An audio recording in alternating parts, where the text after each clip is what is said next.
নমস্কার বন্ধুরা, আবার একটি পদ্মের কালার ভিডিও নিয়ে আমি চলে এসেছি। এখানে ক্লের পদ্মটা আমি ভেবে রেখেছিলাম সাদা পদ্ম বা শ্বেত পদ্মের কালারে ভরিয়ে তুলব।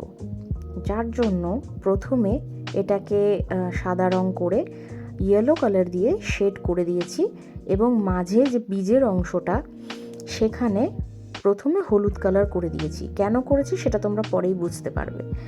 আর পুরো ভিডিওটা দেখার আগে একটা লাইক, কমেন্ট অ্যান্ড সাবস্ক্রাইব করে নাও আর বন্ধুদের সঙ্গে শেয়ার করে নাও। আমরা যারা ভিডিও বানাই তাদের কাছে শেয়ার আর সাবস্ক্রাইবটা খুব গুরুত্বপূর্ণ, কারণ সাবস্ক্রাইবটা করতে হয়তো তোমাদের কিছু অসুবিধে হয় না, কিন্তু ওই একটা সাবস্ক্রাইব আমাদের চ্যানেলটাকে গ্রো করতে সাহায্য করে।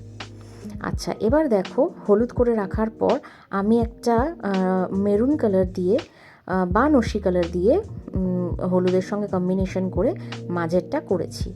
আর দেখো, পুরো লুকটা কমপ্লিট করার পর কতটা সুন্দর লাগছে। ওকে বন্ধুরা, টাটা।